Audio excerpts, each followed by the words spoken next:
काफी हैं मेरे केस को साबित करने के लिए। यह आवाज है देश की उस पहली महिला वकील की जिसने अपनी आंखों से दुनिया तो नहीं देखी, न वो जज को पहचानती है, न उसने अपने मुवक्किल की शक्ल देखी है, लेकिन आज वो पूरी दुनिया को इंसाफ दिला रही है।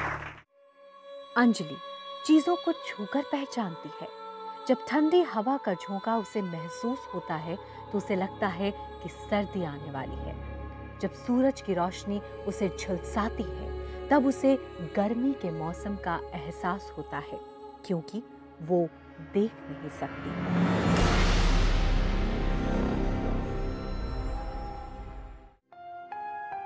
अंजलि को आज भी लाल रंग के लाल होने का एहसास है, क्योंकि एक वक्त था वो देख सकती थी जब उसकी जिंदगी रंगों से भरी हुई थी। एक 14-15 साल की वो शरारती बच्ची जिसने अपनी जिंदगी में सुनहरे सपने सजाए थे, लेकिन 1985 में उसे एक ऐसा बुखार आया जिससे उसकी आंखों की रोशनी कम होती चली गई। बचपन से तो मेरे आई साइट में कोई प्रॉब्लम नहीं थी। 85 में मैं बहुत बीमार हुई, मुझे बहुत सीवियर फीवर रहा, 108 के करीब, काफ़ी टाइम तक परसिस्ट करता रहा, तो उसकी वजह से मेरी आँखों पर उसका नुकसान हुआ, असर हुआ और मेरी आईसाइट बहुत रिड्यूस हो गई। एक आँख में से तो बिल्कुल दिखना बंद हो गया और दूसरी आँख में बहुत कम रह गई। डॉक्टरों का मानना था कि ऑपरेशन के बाद उसकी रोशनी वापस आएगी और अंजलि फिर से देख सकेगी। 1988 में अंजलि के 3 ऑपरेशन भी हुए, लेकिन वो क्या जानती थी कि उसके बाद उसकी जिंदगी में कभी न मिटने वाला अंधेरा छा जाएगा, जिसके साथ उसे पूरी जिंदगी बितानी होगी।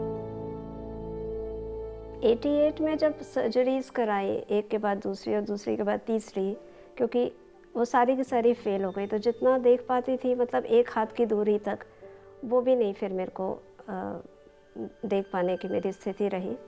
तो 88, 89 आते आते मेरे दोनों आंखों की रोशनी बिल्कुल चली गई। अंजलि और उसके परिवार के लिए ये आसान नहीं था, इस बात को स्वीकार करना कि जो आंखें इस दुनिया की खूबसूरती को निहारा करती थी, आज किसी अपने को भी नहीं पहचान पाएंगी। उसे बारिश के होने का एहसास तो होगा, पर वो उन बूंदों को देख नहीं पाएगी। और यहीं से अंजलि की जिंदगी के साथ जद्दोजहद शुरू हुई। काफ़ी लाइवली भी थी और लोगों से मिलना जुलना उसे बहुत ही पसंद था। तो जब वो अचानक बीमार पड़ी 86 में, अचानक ही खेलते खेलते इसी समस्याएं, बुखार हुआ और उसकी इस तरह से प्रॉब्लम्स आई, तो एकदम वो सीरियस हुई, पर उतनी सीरियस नहीं थी और कभी भी नहीं थी। जिंदगी में कोई छोटी सी मुश्किल आ जाए तो हम हार मान लेते हैं, लेकिन अंजलि अपने आप को सबसे लकी मानती थी। वो जब भी डॉक्टर के पास जाती तो उसके मन में कोई शिकायत नहीं, बल्कि जुबान पर शुक्रिया के अल्फाज होते थे। मुझे आज भी वो घटना याद है, अच्छे से याद है कि जब इसका ऑपरेशन हुआ था और अनसक्सेसफुल हो गया था, तो अक्सर जब वो डॉक्टर के पास आती तो उसको थैंक्स करते जाती, मतलब हमने कॉर्नियल ट्रांसप्लांट कराया था। तो मैंने उससे पूछा कि तुम थैंक्स क्यों कर देती हो, डॉक्टर को दिखाई तो मैं देता ही नहीं। तो कहती है कि मैं थैंक्स इसलिए करती हूँ कि उसकी सर्विसेज के लिए, अब नहीं दिखाई देता तो इसमें उनकी कोई गलती नहीं है। इतनी मुश्किलों के बाद भी वो आगे बढ़ती गई और एक कामयाब वकील बनी। अंजलि के लिए इस मुकाम पर पहुंचना, वकालत की डिग्री हासिल करना उतना आसान नहीं था, क्योंकि वो आम लोगों की तरह जब मन चाहता किताब उठाकर नहीं पढ़ सकती थी। उसे हर वक्त इंतजार रहता कि घर का कोई सदस्य आएगा और आकर उस किताब को पढ़ेगा।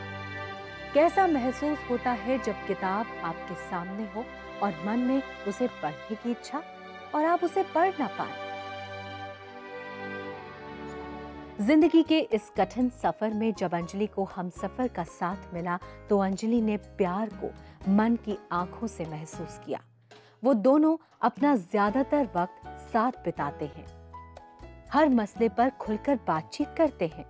वो दोनों हमसफर हैं, स्पर्श की भाषा जानते हैं, पर आज तक एक दूसरे को देखा तक नहीं है, क्योंकि आनंद जो अंजलि के पति हैं, वो भी देखने की शक्ति से महरूम है। शादी के 7-8 महीने पहले तो टेलीफोन के थ्रू ही बात हुई थी, फिर धीरे धीरे मिलना हुआ, फिर ईमेल एक्सचेंजेस के थ्रू धीरे धीरे वो होता है ना, कॉमन इंटरेस्ट बाइंड्स टुगेदर, तो कॉमनलिटी ऑफ इंटरेस्ट वो फैक्टर रहा जो जिसने मोटिवेट किया इस रिलेशनशिप में एंटर करने के लिए। अंजलि ने अपने मजबूत इरादों से वो कर दिखाया जो आसान नहीं था। उसने अपनी कमजोरी को अपनी मजबूरी नहीं बनाया। अपनी कोशिशों की हिम्मत से उसने अपने आप को साबित कर दिया और आज वो दुनिया की मुश्किलों से लड़ने का हौसला देती है। अपनी प्रेरणा अपने आप से ही बने, किसी और को अपना रोल मॉडल बेशक मत बनाएं, पर अपने काबिलियत को समझें, अपनी गुणों को पहचानें और उसको धीरे धीरे जागृत करें, चाहे पर अपने लिए करना है। ये किसी और के लिए कोई कुछ नहीं करेगा। अगर हम काबिल बनेंगे, अगर हम समर्थ बनेंगे तो अपने लिए बनेंगे। हमारे आसपास वालों को ज़रूर खुशी होगी, लेकिन अपने को समर्थ तो खुद ही बनाना है और अपनी खुशी के लिए बनाना है।